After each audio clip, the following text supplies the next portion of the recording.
యేసుక్రీస్తు ప్రభు వారు అందరినీ పిలుస్తా ఉన్నాడు, అందరినీ చేతులు రాస్తున్నాడు. బిడ్డలారా రండి, నేను మిమ్మల్ని ఎత్తుకుంటా, మీ బాధలను తొలగిస్తా, మీరు సొమ్మసిరి వేళలో మీకు బలాన్ని దయచేస్తాను.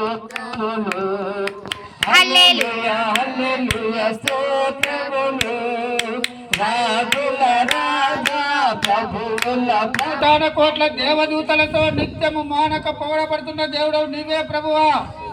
యావత్ ప్రపంచ మానవాళి పాపముల కొరకు శాపముల కొరకు కల్వరి శిలువలో రక్తం గార్చి చనిపోయి సమాధి చేయబడి 3వ దినమున తిరిగి లేచిన దేవుడు. సమస్త మానవుల పాపముల కొరకే నువ్వు ఈ లోకానికి వచ్చావు తండ్రి.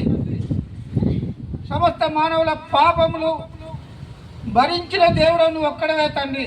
యావత్ ప్రపంచ మానవాళి పాపముల కొరకు ఈ లోకానికి వచ్చి 3.5 సంవత్సరములు మానవులకు బోధించావు.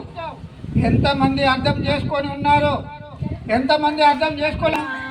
పరలోక జీవము మనకప్పును కేవలము నమ్ముకొనినా, పరలోక జీవము మనకప్పును దేవుని ప్రేమ ఇదిగో జనులార భావము నన్ను తెలియరే, కేవలము నమ్ముకొనినా పరలోక జీవము మనకప్పుడు ఉండగలిగినాం.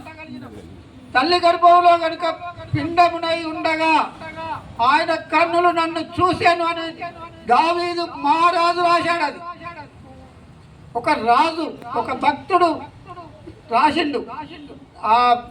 నీ కన్నులు నన్ను చూశాను ప్రభువా, నీ కన్నులు నన్ను చూడకపోతే తల్లి గర్భంలో నేను 9 నెలలు బ్రతకలేను, ఎప్పుడో బయటకు వెళ్ళదీసినట్టయితే నేను ఈ రోజు ఉండే వ్యక్తిని కాదు అని దేవుడు ఎంత మంచి మాటలు. ఎంత తల్లి గర్భంలో ఆయన మన రూపాన్ని చెక్కిండు.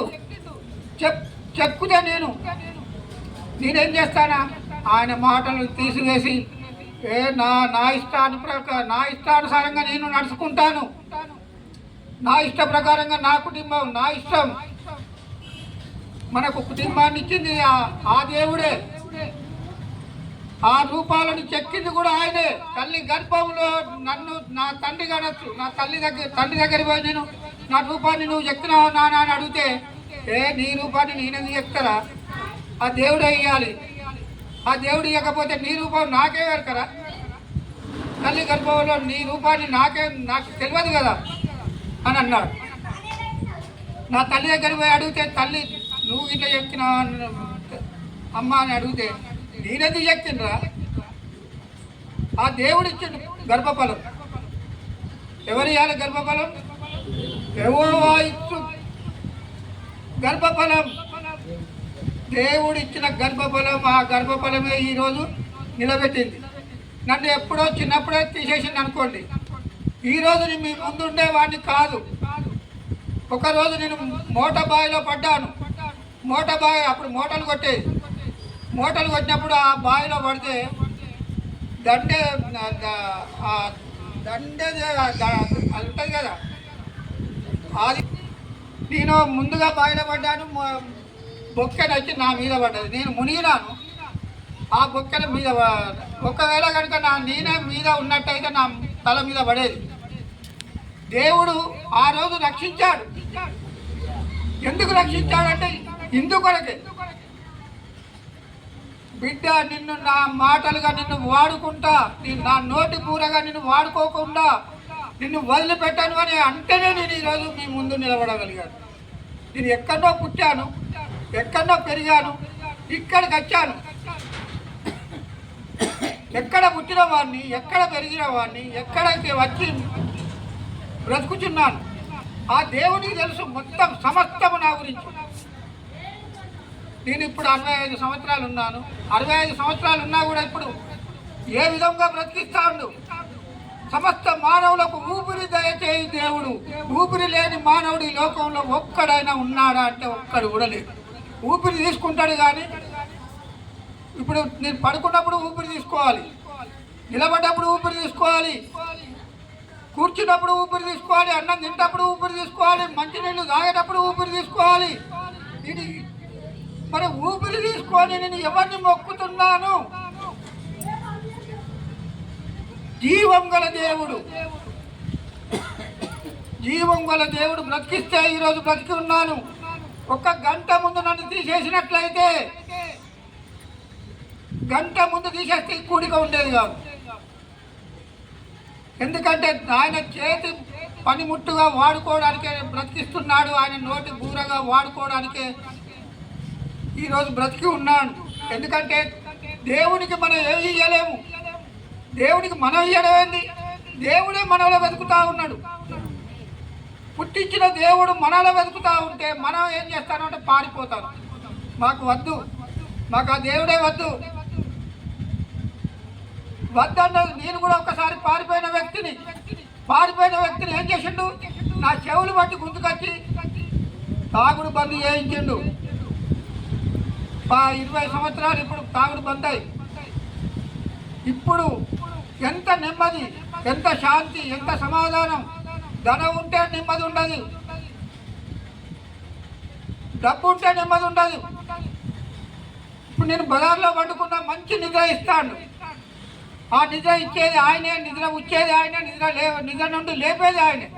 హల్లెలూయా. నిద్ర వచ్చేది సమస్త మానవులను ఆయనే. ఎందుకంటే మనల కన్నాడు కనుక ఈరోజు మన దేవుని కృపను బట్టి ఈరోజు ఆయన సువార్త ప్రకటించకపోతే నాకు శ్రమ అన్నాడు. ఇది పౌలు గారు. ఎందుకంటే నేను మాట్లాడిన మాటలు కాదు, నా సొంత మాటలు కావు, బైబిల్లో ఉన్న మాటలు.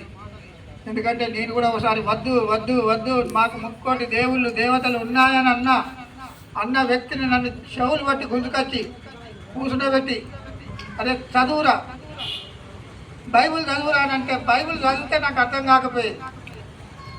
ఏం చేయాలి ప్రభు అని అన్నప్పుడు పరిశుద్ధాత్మ దేవుడు కూర్చుండబెట్టి నెమ్మదిగా ఒక్కొక్క వచనం చదివిన కొద్దీ బావిలో మట్టి తీసిన మనం నీళ్లు ఏద్దంలో చూడలేము. ఎంత కష్టపడితే నీళ్లు చూడగలుగుతాం. ఆ దేవుడు అలా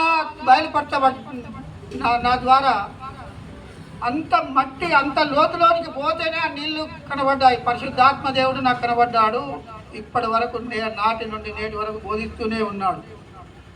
ఎప్పుడు బోధించినా పరిశుద్ధాత్మ దేవుడే బోధించాలి. ఆ పరిశుద్ధాత్మ దేవుడు కనుక బోధించకపోతే ఏ మానవుడు నేర్చుకోలేడు, నేర్పించలేడు. హల్లెలూయా. సృష్టించిన సృష్టికర్తను మర్చిన వారు ఎప్పుడు ప్రాణం వీళ్ళు నమ్మినా కూడా పోతుంది, ప్రాణం నమ్మకున్నా పోతుంది. కాకపోతే నమ్మిన వారికి రక్షణ అని చెప్పింది దేవుడి కృపను బట్టి. మన ఆత్మ చనిపోదు, ఆత్మ కొరకే రక్షణ పొందుకోవాలి. ఇప్పుడు ఈ శరీరం 60-70 సంవత్సరాలు అధిక బలం ఉంటే 80 సంవత్సరాలు ఉంటుంది. ఎన్నడైనా బలహీనత ఎప్పుడో ఒక్కసారి ఊసిపోతాం. కానీ ఆత్మకు నిత్య జీవము మన మానవ శరీరం ఎప్పుడు మొదలవుతుందట? ఈ శరీరాన్ని వదిలితే అక్కడ మహిమ శరీరం మొదలవుతుంది. ఆ మహిమ శరీరం కావాలని దేవుడు కోరుకున్నాడు. ఆయన 2023 సంవత్సరాలు 25 సంవత్సరాల క్రితం ఈ లోకానికి వచ్చాడు. 33.5 సంవత్సరాలు ఈ లోకంలో ఉన్నాడు. 3.5 సంవత్సరాలు మానవులకు బోధించాడు. ఆ బోధే ఈ బోధ. హల్లెలూయా. దేవునికి మహిమ కలుగును గాక. చేరి వచ్చిన మీ అందరికీ, మరి ముఖ్యంగా దైవజనులు, వేదికను అలంకరించిన దైవజనులకు, 5 కూర్చున్న దైవజనులకు, మీ అందరికీ మన ప్రభువును మన రక్షకుడు అయిన యేసు క్రీస్తు అతి పరిశుద్ధ నామములో శుభాభి వందనాలు. హల్లెలూయా, హల్లెలూయా, హల్లెలూయా, హల్లెలూయా, హల్లెలూయా. దేవుని యొక్క ప్రియమైన బిడ్డలారా, కుమార్ పాస్టర్ గారికి ఉన్న ఆరాటం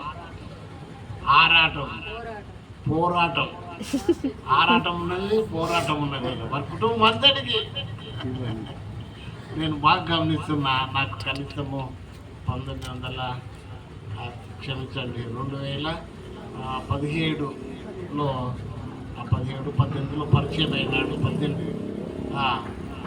అప్పటి నుంచి నేను గమనిస్తున్నా ఆయనకి ఏం కలిగి ఉన్నట్టే ఆరాటం కలిగిన వ్యక్తి, పోరాటం కలిగిన వ్యక్తి. ఆరాటము పోరాటం ఉంటేనట కిరీటం వస్తుందట. హల్లెలూయా. ఆయన ఏంటంటే ఆయనకున్న ఆశ ఏంటంటే జీవ కిరీటం పొందాలని ఆయనకు ఆశ. దేవునితో అంతము వరకు నమ్మకము కలిగిన వాడు మాత్రమే జీవ కిరీటం పొందడు. కొంతకాలము నమ్మి ఇప్పుడు మేము ఆటో దిగినాము. నా ప్రియమైన బిడ్డలారా, ఆటో దిగి వస్తుంటే అయ్యా మా కొరకు కూడా ప్రార్థన చేయండి అయ్యా, ప్రార్థన తప్పకుండా చేస్తాం అయ్యా. నువ్వు చేయవలసిన పని ఒకటి, నమ్మాలి. అయ్యా నేను కూడా నమ్మినాయా ఇంతకాలము, కానీ ఎందుకు ఈ లోకంలో పడి ఈ లోకాశలు కలిగి పక్కన జరిగినాయి అన్నాడు. అది కదా నాయన, ఏ లోకాశలు ఉన్నాయి అవన్నీ లోకాశలు నేత్రాశ జీవపు డంబము, నేత్రాశ జీవపు డంబము. మన ఏంటంటే కన్నా వాటిని శరీరాశ నేత్రాశ జీవపు డంబము. శరీరం చేస్తారు కన్నా ఈ లోకంలో కోరుకుంటుంది. కాబట్టి నా ప్రియమైన బిడ్డలారా చెప్పిన అదే అయ్యా వాటిని కోరుకోకు. వాడు అవేం తీసుకోవాలి, అవి ఎక్కడికి తీసుకుపోతాయి అంటే నిన్ను నరకాన్ని తీసుకుపోతాయి. అవి ఎక్కడికి తీసుకుపోతాయి నిన్ను నాశనానికి తీసుకుపోతాయి. నరకం అంటే నా ప్రియమైన బిడ్డలారా, నరకం అంటే అక్కడ నిరంతరము మండుచున్న కొలిమి అది. కాబట్టి నా ప్రియమైన దేవుని దగ్గర మనము దేవుని నమ్ముతూ చాలు. ఆయన ఒకటే ఒక మాట అన్నాడు, దేవుడు లోకమును ఎంతో ప్రేమించి. ఆయన ప్రేమించిండా మనం ప్రేమించినామా? ఆయనే ప్రేమించిండు. ఆయన ప్రేమించి నా ప్రియమైన బిడ్డలారా ప్రేమించి ఆయన ఏం చేసినాడంటే ఈ లోకానికి తన అద్వితీయ కుమారుడు అంటే నా ప్రియమైన బిడ్డలు తెలుగు వచ్చిన వారికి బాగా తెలుస్తుంది. అద్వితీయ అంటే ద్వితీయుడు కాడు. ద్వితీయుడు అంటే రెండోవాడు కాదు. మన దేవుడు ఏంటంటే మొదటివాడు, ఏకైక కుమారుడు. తన కుమారుడిని ఈ లోకాన్ని పంపించి మీరు ఏం చేయాలంటే మీరు ఆయన విశ్వాసం ఉంచండి. ఆయన విశ్వాసం ఉంచితే చాలు. మీరు ఏమైతారంటే కన్నా నశింపక, నాశనానికి పోక, నరకానికి పోక నిత్య జీవముకు వెళ్తారని తెలియపరిచిన ఆయన వచ్చిన దేవుడు. ఆయన వస్తానని చెప్పిన దేవుడు యెషయా గ్రంథంలో ఆయన కన్యక గర్భవతి ఒక కుమారుని కనును అనే విషయాన్ని, ఆ విధంగానే వచ్చిన దేవుడు తన ప్రజల కొరకు, తన ప్రజల పాపము నుండి విడుదల కలగజేయటట్టు ఆయన ఈ లోకానికి వచ్చినాడు. నా ప్రియమైన బిడ్డలారా, వస్తానని చెప్పిన దేవుడు వచ్చిన గొప్ప దేవుడు ఏం చేసినంటే కన్నా నా ప్రియమైన బిడ్డలారా 3.5 సంవత్సరాలు ఈ యొక్క లోకంలో సత్య సువార్తను మనందరికీ అందించిన గొప్ప దేవుడు.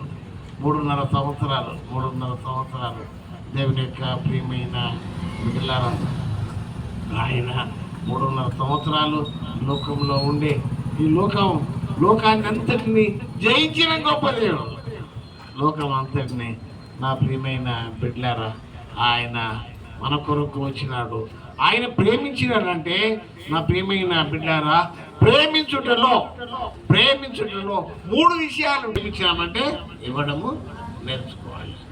తర్వాత లవింగ్, గివింగ్, ఫర్గివింగ్, క్షమించే గొప్ప దేవుడు. మళ్ళీ దేవుడు అంతక్కటి ఇంగ్లీష్లో మంచి మాటలు ఉన్నాయి. Forget and forgive. మనల్ని ఎవరన్నా మనం ఉన్నారు అనుకో, మనం మర్చిపోవాలి. అంతేగానే మన మనసులో పెట్టుకొని అబ్బా వాటి నన్ను మనరాని మాట అన్నాడే వాడు, మానడు అన్నమైన అడుగుతుంది కానీ మాట అరగదు అన్నట్టు దాన్ని పట్టుకొని ఆ ఎముకలకు జబ్బు తెచ్చుకుంటుండ్రు. నా ప్రియమైన బిడ్డల, ఎముకలకు జబ్బు తెచ్చుకోవద్దు. మనల్ని ఎవరన్నా ఏమన్నా అన్నారు అనుకో, మనం ఏం చేయాలంటే ఎవరికైనా ఫర్గెట్, మర్చిపోవాలి. ఫర్గివ్. ప్రభు ఏం చేసినాడు? ఆయన ఆయన చేసి చూపించిన గొప్ప దేవుడు. ఆయన చేసి, యేసుక్రీస్తు ఏ విషయమైనా కూడా ఆయన నోటితో చెప్పుకుంటున్న దేవుడు కాదు నా ప్రియమైన పిల్లరా. ఆయన సిలువలో మరణించే సమయంలో ఈ దినము ప్రపంచానికే మేలుకరమైన దినము కదా.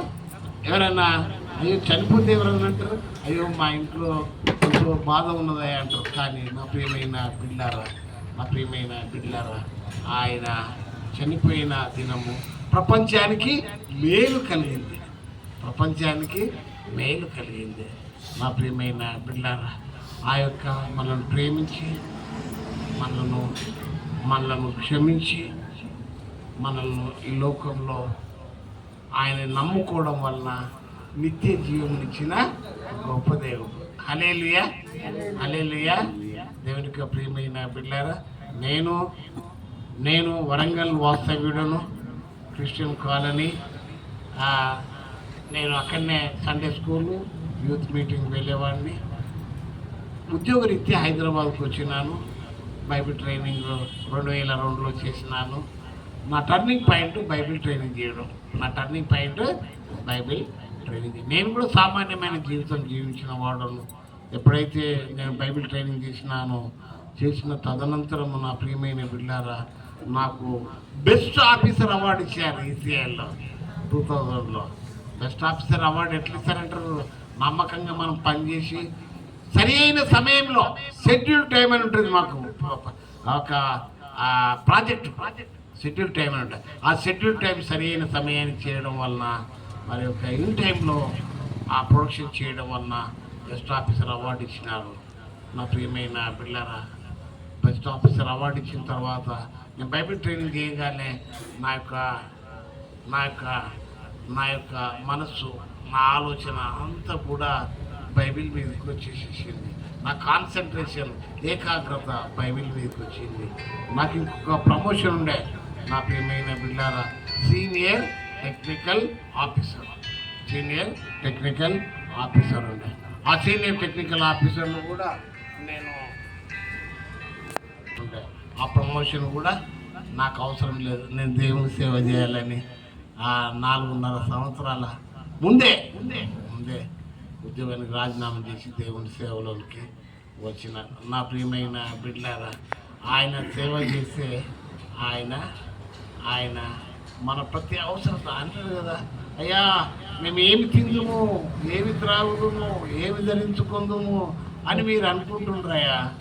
మీరు అవన్నీ వాటి గురించి మీరు వాటన్నిటిని మీరు పొందాలనుకుంటే నా ప్రియమైన బిడ్డలారా, ఆయన రాజ్యమును నీతిని వెలగుడే.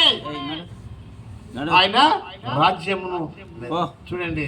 కుమార మీటింగ్